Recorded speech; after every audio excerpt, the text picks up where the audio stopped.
Good evening, everybody. Let me first of all express my thanks to Bahrain Historical and Archaeological Society, particularly my dear friend Dr. Isa Amin, for giving me this opportunity to meet you tonight. Without Dr. Amin's help and understanding, this lecture wouldn't be possible. My lecture tonight is part of a broad and comprehensive survey on Indo-Gulf relations. As a researcher in international relations and Asian affairs, I've been since 1996 involved in preparing a series of studies concerning all aspects of relationships between India and the GCC states. I found that the issue had long been neglected despite the multiform interactions between the two regions. Apart from a few studies conducted in the Center for West Asian Studies at Jawaharlal Nehru University, New Delhi, and a number of occasional articles on the Gulf and Indian Ocean published for strategical purposes during the Cold War by some American and Soviet researchers, there isn't any comprehensive study on Indo-Gulf relations. In my lecture tonight, I will briefly talk about these relations from the ancient time to the year 1947, which witnessed India's independence. This before I focus largely on the Indian role in the Gulf's political, economic, social, and cultural life during the British era. In another word, much of my lecture will be directed towards answering the question, to what degree do we in the Gulf owe India and the Indian people? First, I will talk about Indo-Gulf contact in ancient times. Sumerian and Akkadian versions indicate that the valley of Mesopotamia had profound commercial ties with the Indus civilization, which flourished from about 2500 to 1500 BC or little earlier. One of the three ancient trade routes between India and Europe went through the Strait of Hormuz across the Gulf, Mesopotamia, and Aleppo.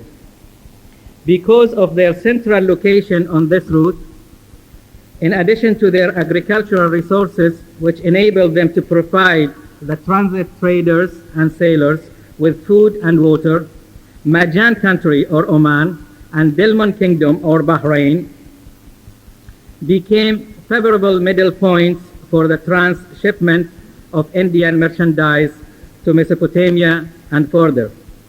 This led gradually to a greater involvement on the part of the Gulf inhabitants in trade with India. Historical records show that the early sailors and traders from the Gulf succeeded in reaching the Indian coasts and monopolizing much of the trade going to or coming from India as a result of their knowledge of ocean navigation and their familiarity with the geography of the region. According to J.P. Joshi of the Archaeological Survey of India, as many as 42 items of trade have been identified, which include copper, silver, ivory, tin, tortoise shell, pearls, precious stones, and cloth. From the above lines, one can conclude that relations between India and the Gulf civilizations existed as early as the middle of the 3rd millennium BC, and that these relations were mainly, if not entirely, of a commercial nature. What supported such a conclusion and additionally proved the stationing of some Indian in the Gulf for the purpose of conducting trade in those ancient days are the many seals discovered in Bahrain. These seals bear typical Indus Valley design and characters, and some of them are prism-shaped like the one of the ancient Harabas. The excavations which took place in Bahrain indicate that the god Anzac temple in Dilmun was built by the Indian from Surashtra, who had settled down there for generations. Excavation conducted in the island of Nar, Abu Dhabi, resulted in the discovery of some bronze daggers similar to those of the Indus Valley.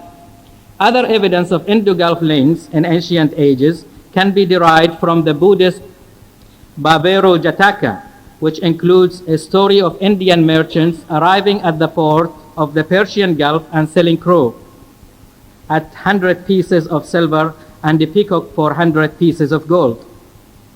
It is possible that along with these trade relations, some cultural exchange occurred.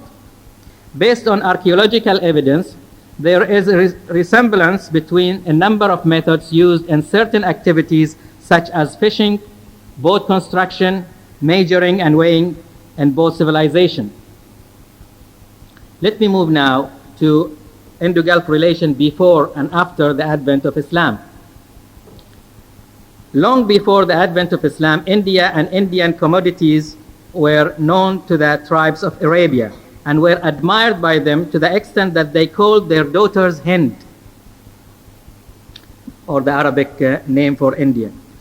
Moreover, Arabian poems written in the pre-Islamic era or Jahiliyyah contain many words praising or referring to Indian swords, silk, musk, and amber. For example, the word Muhannad, which means from Hind or India, was repeatedly used in these poems as one of the many Arabic names for sword. The fact that many words of Indo-European stock were used in the Quranic version and in ancient Arabian poetry, the two most important sources of Arabic philology, is in itself evidence of the long process of social and commercial intercourse that must have taken place between India and the West Asian countries in the centuries immediately preceding Islam. According to Abu Shakra, the noble tribe in Western Arabia to which, or let me repeat this, according to Abu Shakra, Quraysh, the noble tribe in Western Arabia to which Prophet Muhammad belonged, ran caravan trade from Mecca to India through Central Arabia and the Gulf, or through the Red Sea and Indian Ocean, utilizing seasonal winds or monsoon. However, since there is no evidence that Quraysh had shipping of their own, it is more correct to say that Qurayshi merchants ran caravan trade from Mecca to Yemen, the Gulf, and Damascus, where they bought the prestigious goods. The period also witnessed the immigration of a large number of Indians to different parts of the Gulf Coast, either to establish business or to seek employment by Arab trader, or just to escape instability at home. What probably facilitated the process was the fact that parts of India and Eastern Arabia were at this time under one authority, the Persian Empire. According to Athar Mubarakpuri, one of the 7 Indian group which migrated to Arabia and settled down in Bahrain, Oman, and Basra in pre-Islamic times, was the Zut, known in India as Jads. The Zuts are repeatedly mentioned in Arab history because after being converted to Islam, they spread all over Arabia, Iraq, and Syria, and took part in many major events while living together in large groups and preserving their own language, culture, and custom.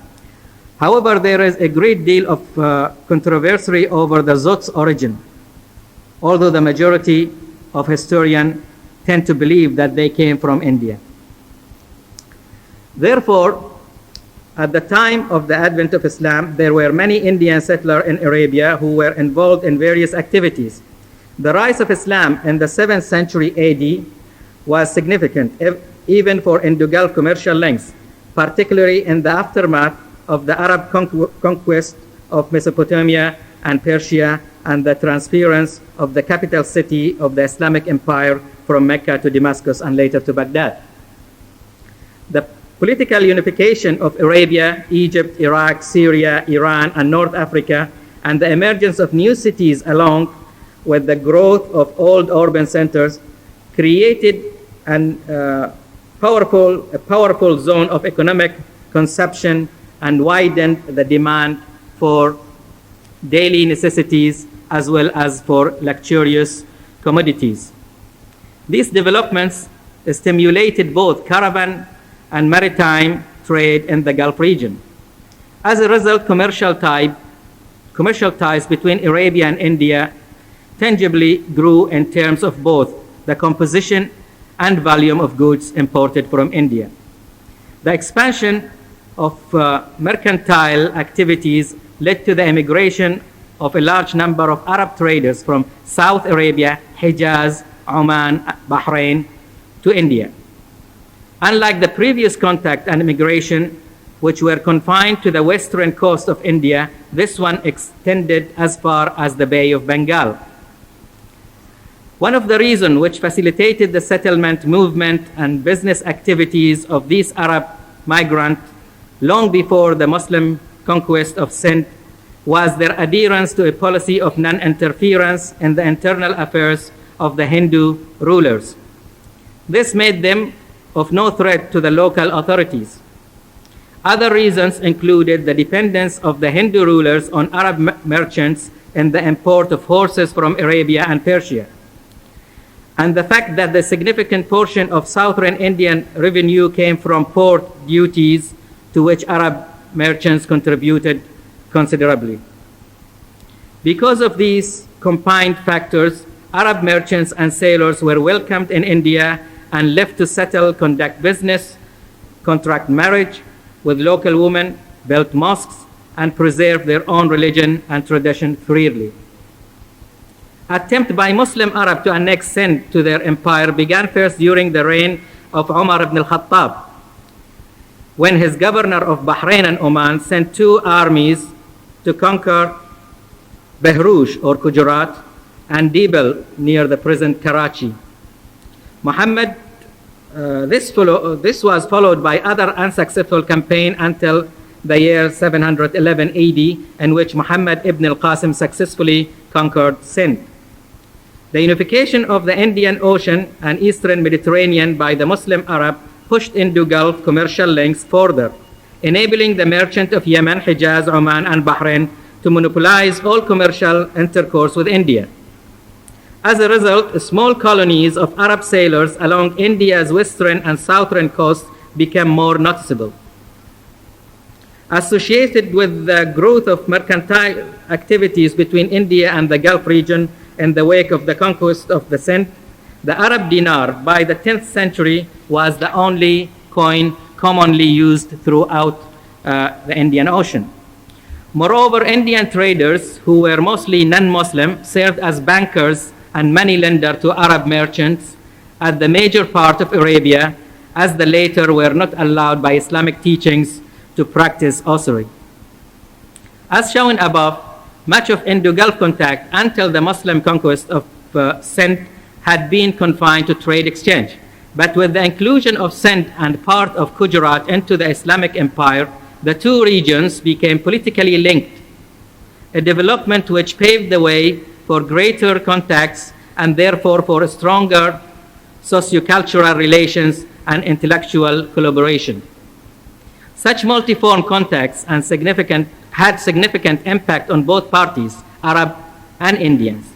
Arab impact on India included the spread of Islam as a religion and a way of life far beyond the territories of Sindh into southern India and Bengal.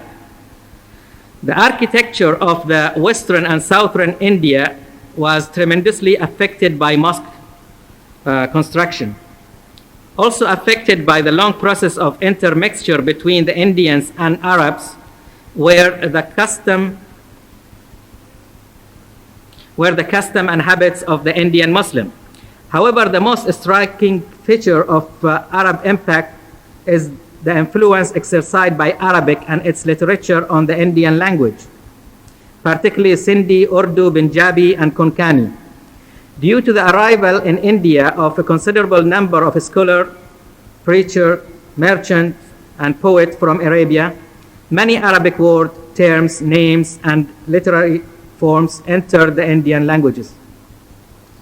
As the Arab came in direct contact with Indian cultures, philosophies, and social tradition at this period, their own culture was also affected. This can be proved by the adoption on the part of the Arabs of the Indian numerals known in the West as Arabic numerals, and by the entrance of many Indian words and Sanskrit terms, stories, and proverbs in the Arabic language and literature. In addition, the impact of India on habits associated with food, drink, and clothing must not be forgotten. In fact, Arabia's trade links to India played a role in determining the material used by the people of Arabia in their costume and cuisine. In terms of intellectual cooperation, Indo-Gulf relations witnessed their golden age with the establishment of the Abbasid rule in Baghdad in 750 AD. It was in the Abbasid area that much of the fruits of Indian learning were transmitted to the Arabs through the translation into Arabic of a large number of Indian books on literature, philosophy, math, medicine, and astronomy. It was also during this period that many Arab geographers, historians, and travelers took a great interest in exploring India. Now I come to the Portuguese era. I don't want to go in much details here, so I just talk briefly on this. In order to obtain a large share in the overseas trade, the Portuguese kings of the 15th century devoted their efforts to the discovery of a direct sea route from Portugal to India and to the monopolization of the Orient trade. The discovery of the route to east round the Cape of Good Hope and the arrival in 1498 of Vasco da Gama and his ships in Calicut, an Indian port dominated then by the Arab traders, were of a negative impact on the Arabs' maritime activities in the Indian Ocean and their control over the Orient trade. Although the Hindu ruler welcomed the newcomers as a policy of maintaining his port's prosperity, he refused to exclude the Arab merchant in favor of the Portuguese, an attitude which resulted in the use of force against him as well as against the Arab merchant.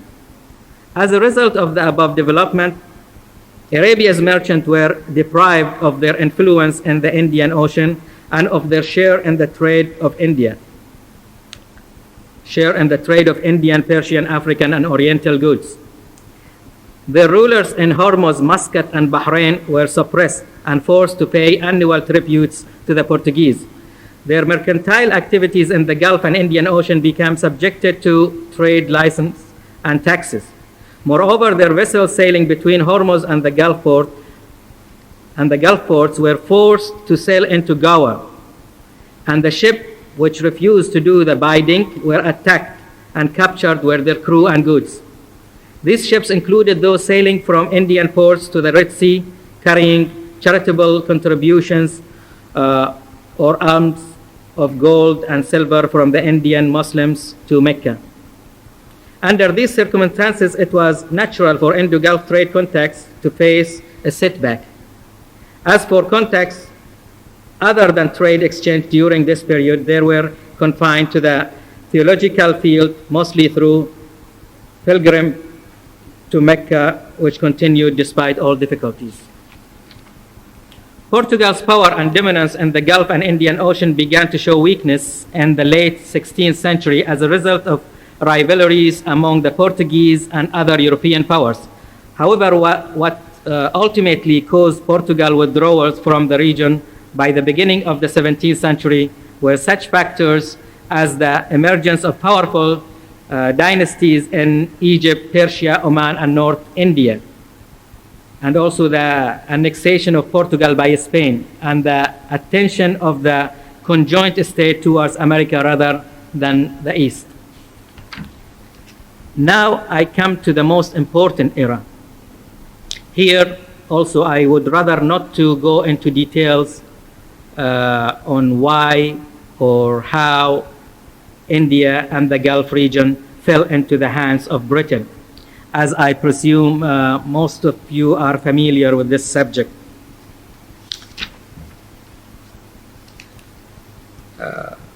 By the early 20th century, the British enjoyed a position of dominance over the entire Arabian Gulf except Saudi Arabia. It must be explained here that in the early dealings of the British with Gulf affairs, responsibility had been undertaken first by the East India Company and then by the British government of Bombay. After 1873, this responsibility was transferred to the British government of India. The region was administered locally through a political residence who was stationed at Bushehr in southern Iran until 1946, when his headquarters were moved to Bahrain. Subordinated to him were political agents who at different times were stationed in Kuwait, Bahrain, Sharjah, and Muscat. After India became independent in 1947, the British government of India was dissolved. Thereafter, responsibility for Gulf affairs was assumed by the Foreign Office in London. With both regions, India and the Gulf, politically and administratively linked under the British, Indo-Gulf relation entered a new era. Until India's independence, all decisions regarding the fate of the Gulf region and its political and economic affairs have been taken in India and implemented by its British authorities. The Gulf's dependency on India became therefore strong in almost every field, as its chief and people were not allowed to venture further than India. Rosemary Dahlan, the Lebanese writer, talking about the Gulf's Indian connection in the British era, wrote, "The Indian rupee was the currency in circulation. Indian stamps were overmarked Kuwait and Bahrain. The Arabic dialect of the coastal area contained many Urdu words, and the political officers stationed there were members of the British government of India who had been trained for service in India. They applied British Indian regulation throughout the Gulf state." The above line, of course, is not everything. It does not show everything. It only shows some feature of the connection, but not all. The Indo-Gulf contact during the first half of the 20th century was so varied and influential that further elaboration is needed. So from now on, I will concentrate on the role or concentrate on the Indian role in the Gulf and to what degree we in the Gulf owe India and the Indians. I start first with India and the Gulf pearling industry. In the pre-oil days, one of the principal sources of livelihood in the Gulf was pearl fishing and trade. A large segment of the population in Kuwait, Qatar, Bahrain, the Trucial Sheikdoms, and the eastern coast of Saudi Arabia was involved in this activity. However, the trauma of the Great Depression on the one hand and the introduction by the Japanese of culture pearls on the other hand, the Gulf pearling industry began to suffer. Eventually, the discovery of oil in the Gulf region in the 30s and the 40s and the decline in the demand for pearls on the part of Indian Maharajas in the wake of Indian independence led to the collapse of the industry. In those days, Indian merchants known in the Gulf by the name Banyan came to the region to conduct deals with their local counterparts. Some of these Indians were stationed permanently in the Gulf for this purpose. The Gulf pearl merchants also traveled regularly to Bombay to market their pearls as well as to seek loans for the expansion of their pearl diving operations. Their vessels on return journeys were loaded with an assortment of stable food stuff and material of Indian origins. Some of them choose to settle and run their businesses from there, investing their pearl revenue in real estate and other economic activities in India. Among these merchants were Al-Bassam and Al-Qusaybi from Saudi Arabia, Al-Ibrahim and Al-Jana'i from Kuwait, Al-Zayyani and Al-Ra'id from Bahrain, and Al-Midfa and Al-Sayigh from the Trucial Sheikdoms. In India, the Gulf pearls were bought, pierced, polished, manufactured into jewelry and re-exported to Europe or sold to Indian Maharajas, bringing both Arab and Indian merchants immense wealth. It is necessary here to state that the Indian role in the Gulf pearling industry was confined to such activity as purchasing, providing loans, and participating in the construction and ownership of the vessel. There was no actual involvement of the Indian in pearl diving operations, probably due to the Britain's refusal to grant them permission to compete with the local divers, fearing the outbreak of hostilities between the Arab and Indian should it decided otherwise. However, this must not lead to a conclusion that the Indian never tried to get involved in the pearl diving process. There were a number of occasions in which Indian merchants got permission from the local chiefs to practice pearl diving, but were interrupted by the British political residents. This is all about India and the Gulf pearling industries. Now let me talk about Gulf's commercial dependency on India. Throughout the 19th century and until the immediate post-oil discovery years, India was not only the main market for Gulf pearls, but also the Gulf's major supplier of all sorts of merchandise. There are statistical tables dating back to 1873 showing quantities of Indian export to Bahrain, which prove that these constituted a major share compared to other countries. The value of Indian export that year, 1873, was 1,167,000 rupees, which was more than a third of total imports. India continued to be the biggest exporting country to Bahrain and probably to other Gulf states until the early 30s. For example, Indian goods constituted 72.47% of the total imports of Bahrain in 1929-1930. Annual trade reports in the period under studies evidently show that the Gulf's import from India increased or decreased in range and volume in accordance with the rise or decline of pearl prices. What probably facilitated the conduct of business between the two regions was the existence of a common means of payment, the Indian rupee. In fact, dependency of the Gulf merchant on the Indian market for the sale of their pearls contributed to the emergence of the Indian rupees as the major currency in the circulation in the Gulf. This continued until the year 1959, when the Indian government, under economic pressures caused by continuous smuggling of gold into its territories against obtaining Indian rupees, Indian issued the Gulf rupees as a special currency for the use in the Gulf state. The Gulf rupee remained the official means of payment in this state until they issued their own currencies in the early 60s. Let me say something now about Indians' role in enriching the Gulf's merchant houses.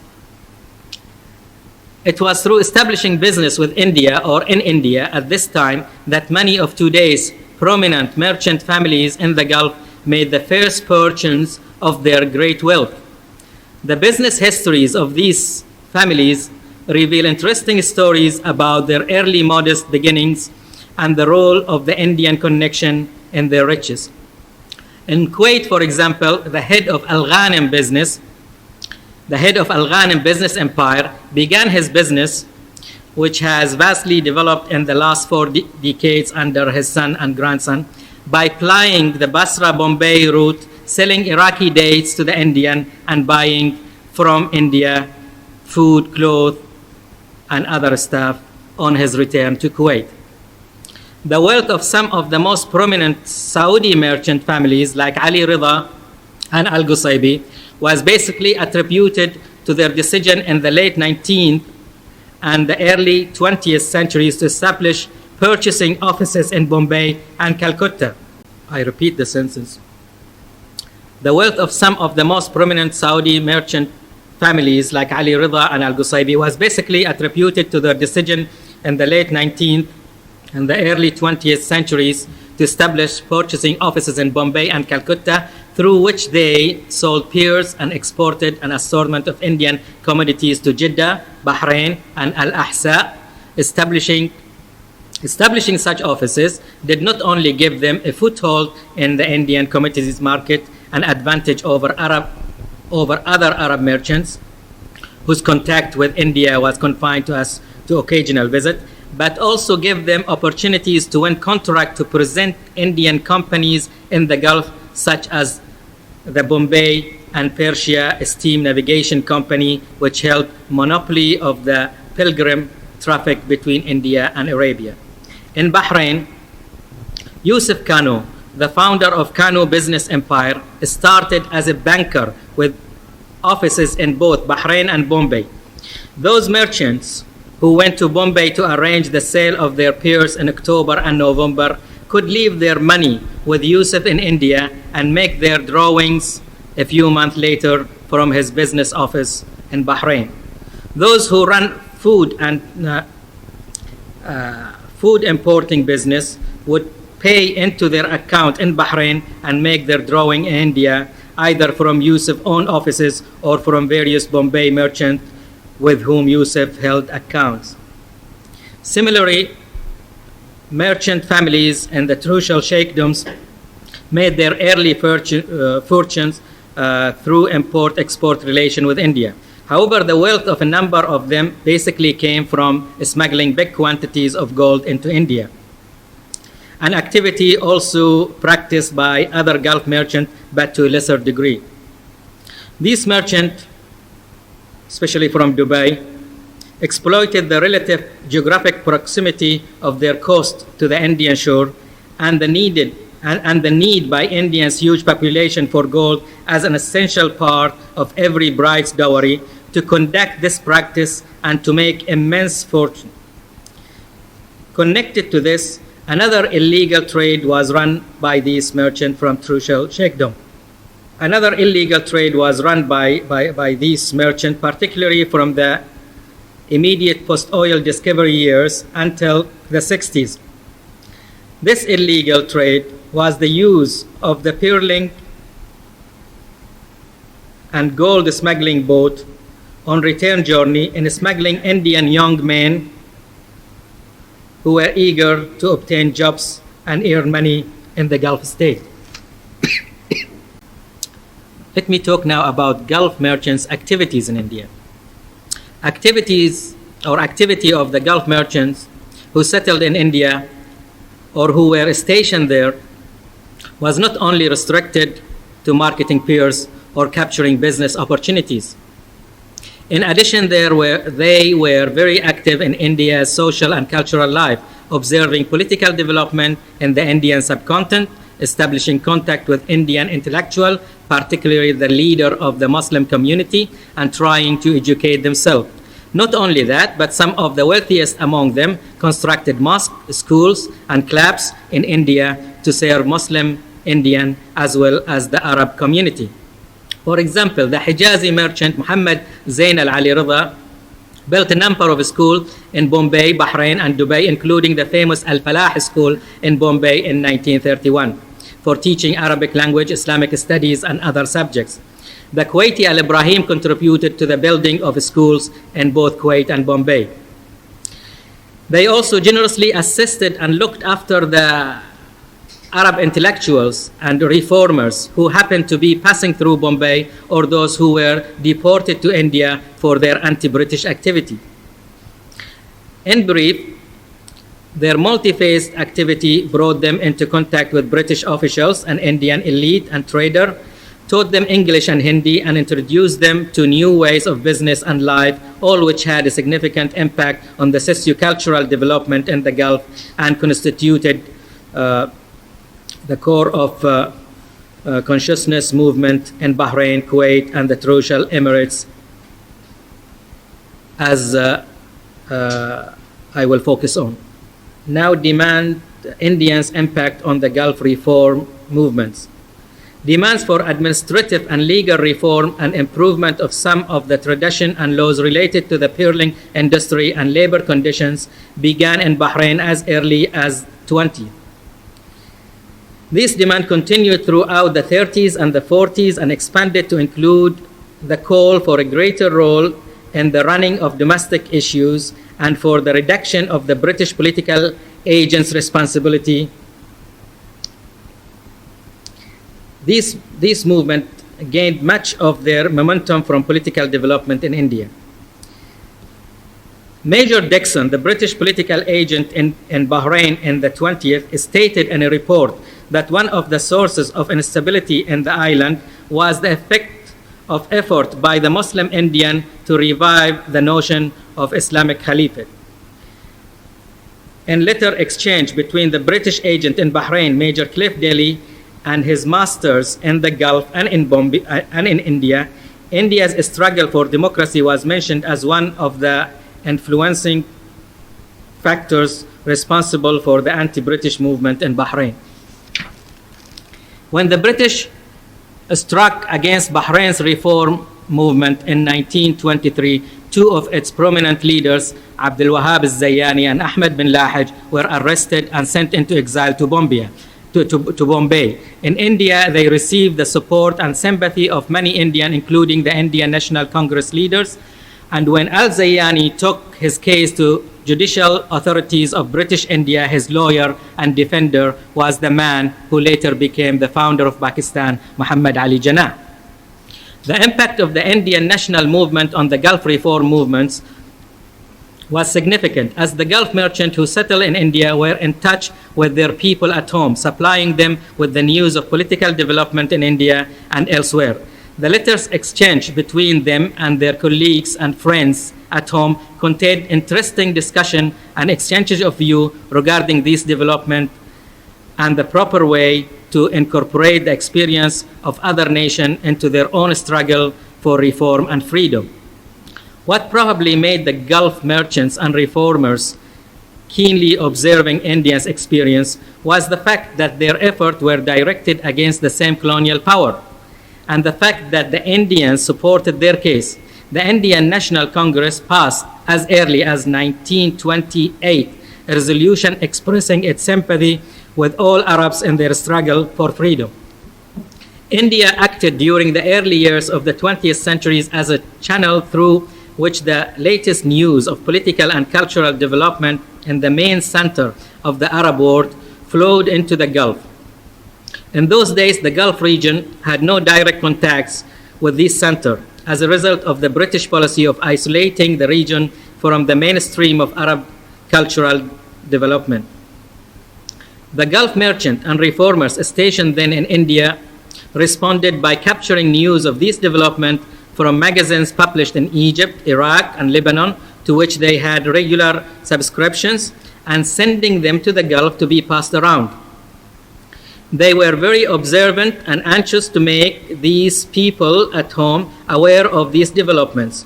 They were also very interested in learning from the relatively open Indian society and in transferring new ideas to their own society. Influenced by India's cultural life and its varied phenomena, these merchants undertook the transfer of some of these phenomena to the Gulf. The emergence in Bahrain of Iqbal Awal Club in 1913 and the Literary Club in 1923, for example, was basically attributed to the effort and support of these reformist merchants. India had also a role in the very beginning of the press and publishing activity in the Gulf. For example, the appearance of Bahrain's first newspaper, Al-Bahrain, in 1939 was not possible without presses brought from Bombay by its publisher and editor, Abdullah Zayed. As Zayed, a pearl merchant, reformer, and poet himself, owed much of his fortune and experience to India, where he had lived in exile for 2 years. Prior to the 30s, all official and unofficial written materials in the Gulf were sent for printing to press in India. It is no surprise, therefore, to know that the printing and the publishing of some of the very first Gulf books took place in Bombay. Among these books are عقد الجواهر 1918 and تحفة الناسك in 1925, which are believed to be the first and the second printed book in Saudi Arabia. The first map defining the location of pearl fisheries in the Gulf was also printed in Bombay in 1914. Additionally, India was until the post-World War II years, the only favorable destination of the Gulf people for learning English and obtaining advanced education. Many Gulf families, including the royal families of Bahrain and Oman, chose Indian school for their sons. As a result, many of those who led the sociocultural renaissance in the Gulf in the early 20th century owed their knowledge, experience, and prominence to India. Among these were Khalid al-Faraj, Bahrain's most remembered poet and reformer, Ibrahim al-Urayid, a well-known Bombay-born Bahraini poet and literate, Saad al-Numan, who played a remarkable role in the cultural movement in Sharjah as early as 1910, and many other names. India and early modernization process in the Gulf.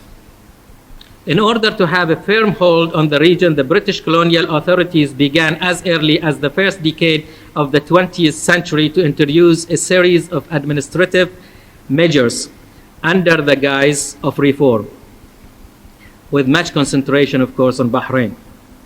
These measures included the reorganization of the Customs Department, establishment of postal and banking services, and imposition of the civil, commercial, and criminal codes of India.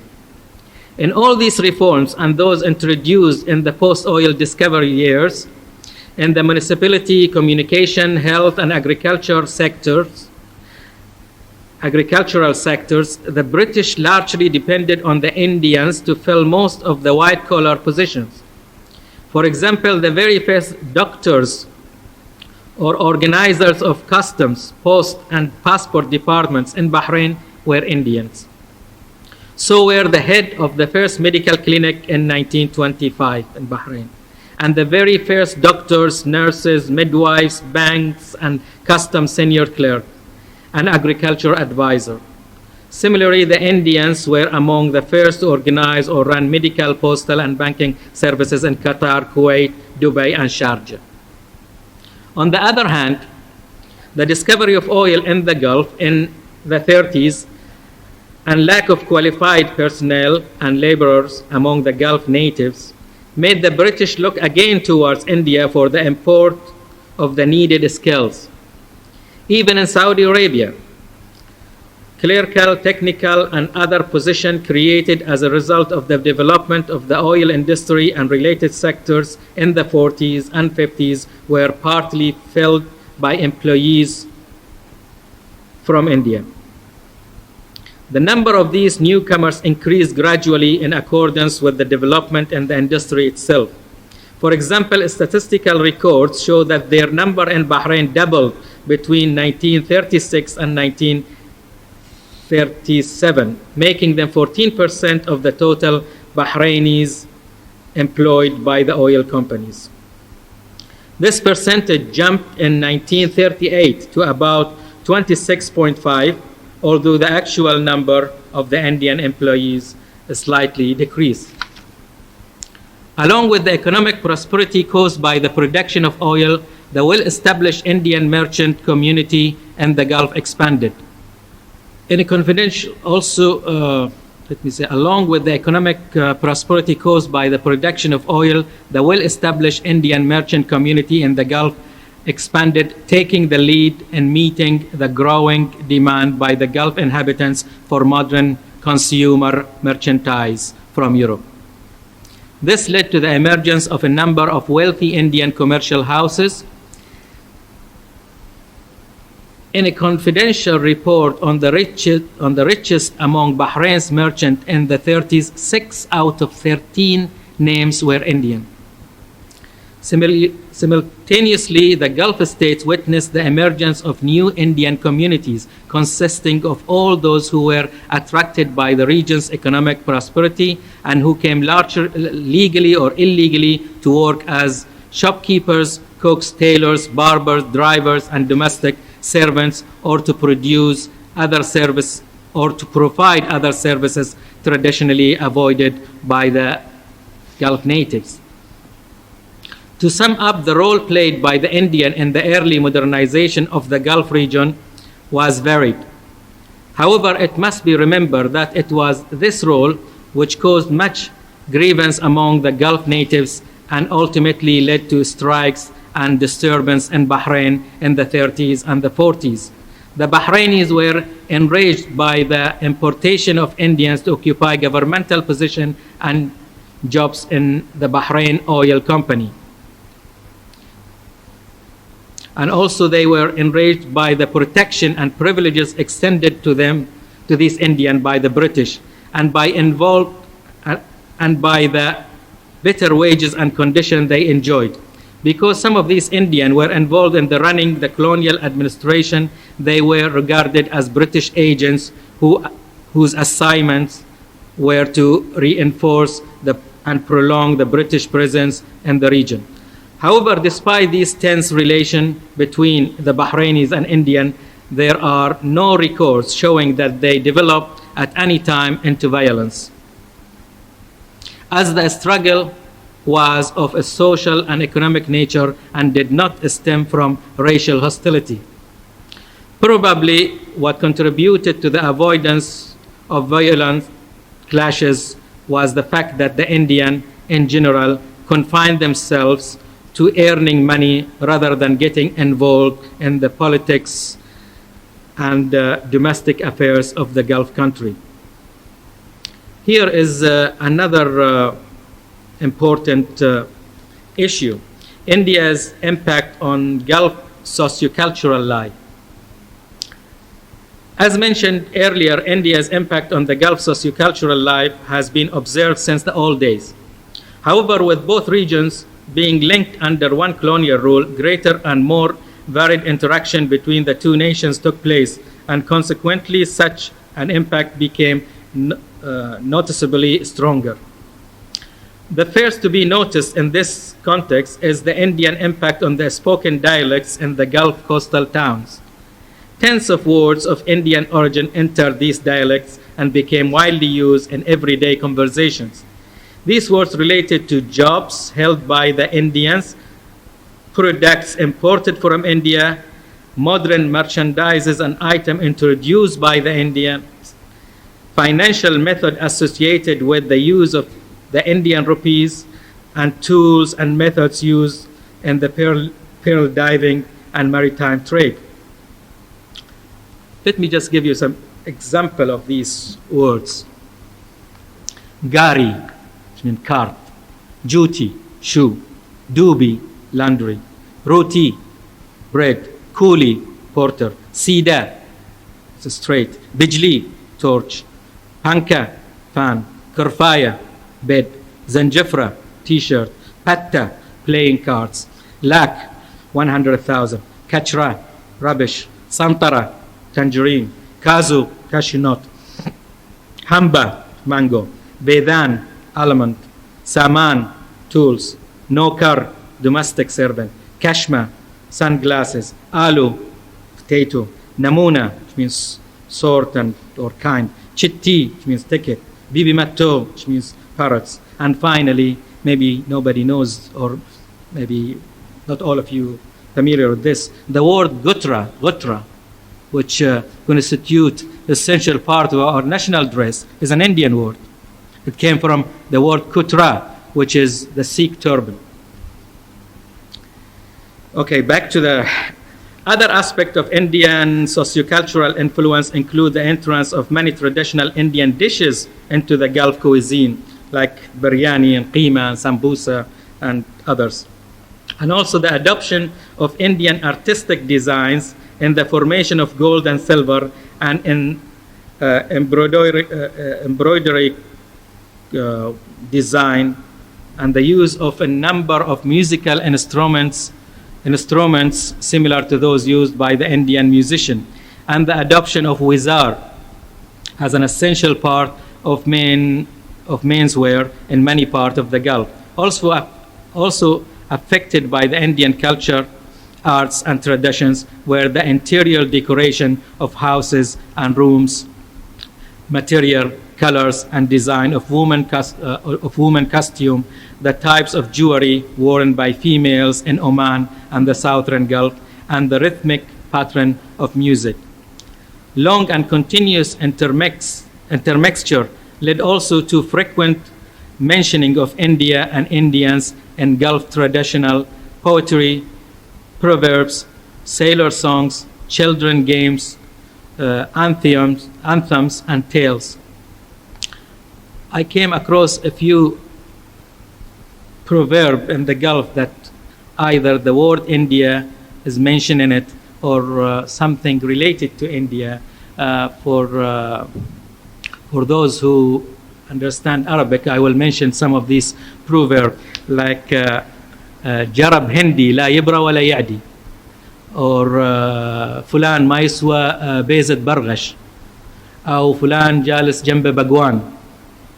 This is just an example of, and also in الصوت الخليجي, the first who introduced Indian rhythmic in الصوت الخليجي was عبدالله الفرج in الصوت called في هوا بدري وزيني. I came now to the Indian presence in the Gulf. With British hegemony over the Gulf state, the position of the Indian merchants in the region was reinforced. The number of these merchants increased and their activities stretched to include businesses other than those related to the pearling industry.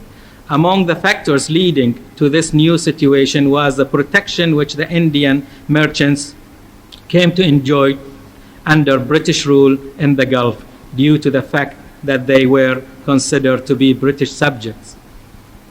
In all treaties conducted between the British Indian authorities and the Gulf principalities, there were articles asserting such protection and privileges for Indians. Prior to these treaties, the Indian merchants faced insecurity, which restricted their existence in large numbers in the region.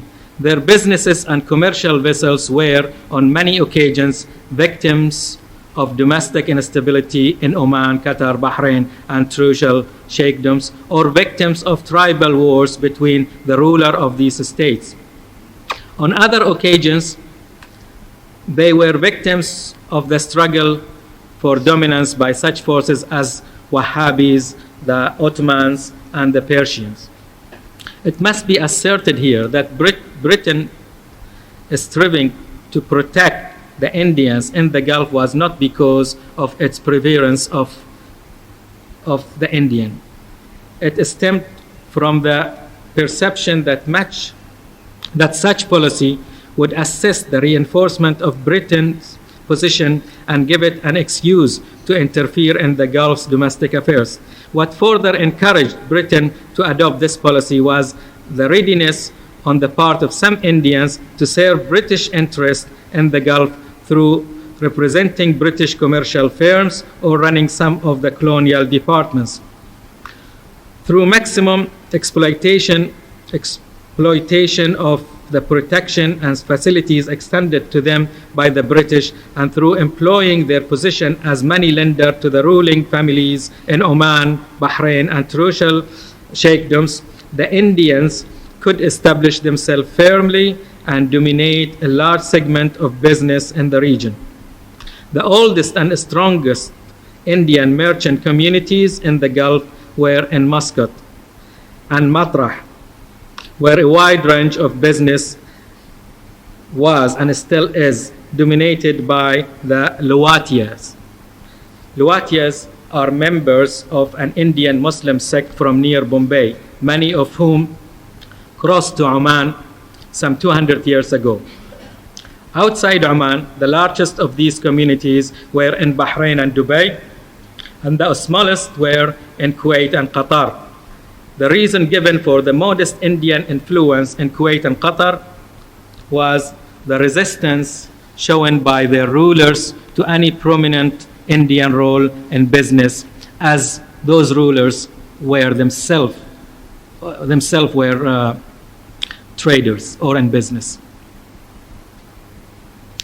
For example, the ruler of Kuwait attempted in the 30s to exclude all Indians from his estate, and as a result, he entered into a dispute with the British political agent. However, one must not underestimate here the fact that unlike the Kuwaitis, the natives of Oman, Bahrain, and Turush al-Shakdum were in those days reluctant to be involved in any business other than pearling trading, giving the Indians plenty of opportunities for commercial dominance. It is interesting to note that some Indian merchants, probably from Bahrain, extended into the coast of Al-Ahsa in the period prior to the rule of Al Saud. A small Indian community involved in the import of general merchandise from India and the export of dates settled in Qatif as early as 1864. And when its members began to withdraw under the pressure of high taxation and harassment caused by the ruling Ottoman authorities, Bahrain's Indian merchants used their money and influence between 1880 and 1903 to convince the British to establish an agency in Al-Ahsa for the purpose of protecting their brothers there. Finally, there were many Indians who succeeded in establishing strong business communities in Hijaz using the pilgrimage access. Many of today's prosperous merchants in Mecca and Medina are of Indian descent whose ancestor came on the pilgrimage and stayed rather than returning to India. I think I will stop now, but a final word must be said.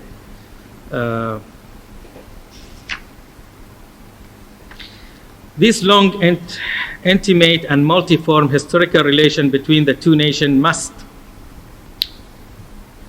constitute the basis on which present and future cooperation is planned.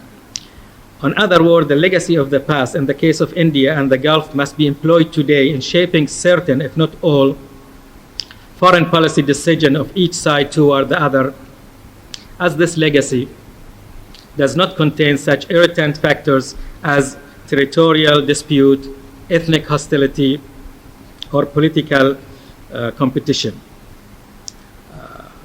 There are some more to say, but I think I will stop here. Thank you very much for listening and being patient, and you are most welcome to present your question if anybody has.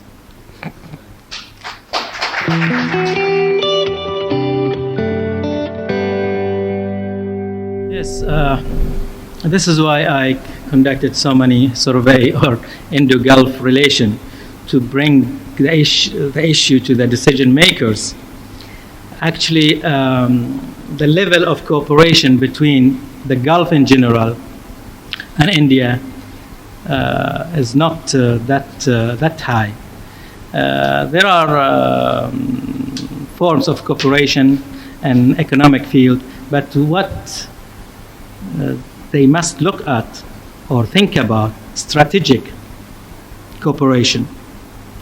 Unfortunately, ideology play a role in this, in preventing strategical or political understanding between India and the Gulf. And when I say the Gulf, I mean the biggest country in the Gulf, Saudi Arabia, which its policy, foreign policy, is governed by ideology. And because of this, we look at Pakistan as our supporter, as our friend, as Muslim brother, and concentrate on Pakistan. And Pakistan has nothing to offer the Gulf at all. Nothing. In other words, the only thing Pakistan can offer is security tools. That's the only thing. And that's what its government, whether present government or the past government, is marketing. Nothing else. Plus now, lately, arms. But they can't teach us how to be democratic, how to establish democratic institution. It can give us experience in technology, industry, nothing at all. But we hope now, in the present century, things will get changed. And I think it started to change slightly after the visit to Saudi Arabia paid by the Indian foreign minister and the reception this get. By the way, diplomatic relation between the Gulf and India started in as early as 1952. At that time, the only independent country was Saudi Arabia. So when I say Indo-Gulf, I mean Indo-Saudi Arabia and Indo-Saudi relation. For the next 52 years, there was only one official visit by the Saudi king to India, only one. And that visit took place in 1955 when there was a kind of political agreement between the two parties to confront the Baghdad Pact. So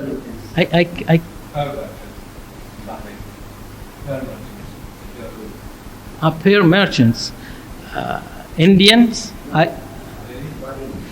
Bahraini, I doubt, because they, you are talking about a period of 50 or over, or 70 or 80 years, and I think they all died.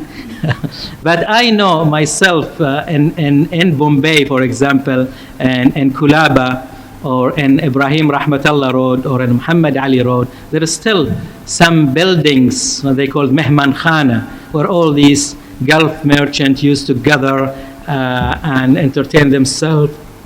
They're still there. And you can see their ruins or their... Well, this is what some historical record. And in fact, they were released. Thank you, Dr. Amin, for this correction. But what? No, thank you very much. As I just want to explain myself. I'm not historian, so maybe there is a mistake.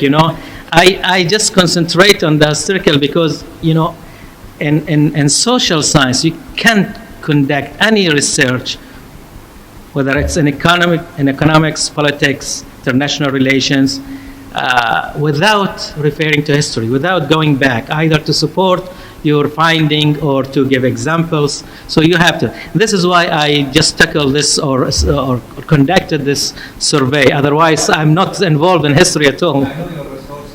Yeah. Thank you very much, Dr. Amin. Thank you. We are from Persia. From Persia. Yeah. No, I doubt they are from Persia. I know so many of them. Actually, so many of them are friends of mine. I studied with them, and they are Shia, by the way. Yeah. And there are so many prominent figures, actually, in Oman who are Luwatiyas, like the present Minister of Finance, the ex-Minister of Commerce. Now they are Omanis, you can't tell now they are, but I mean their origins, or originally they came from a city near Bombay. I don't remember the name exactly. To answer your first question, of course this survey is on the impact of India on the Gulf, not the other way. Of course, when the Islamic Empire was strong, and when we ruled India, when we were strong, we could influence or affect the life of it. But later, of course, any two civilization, if they got in touch, there must be like a two-way impact. You cannot affect the life of other people and try to avoid their impact on your own life. So there were all the time impacts on both sides. But tonight we are concentrating on... Thank you again. You're welcome. Hope to see you next week. Thank you.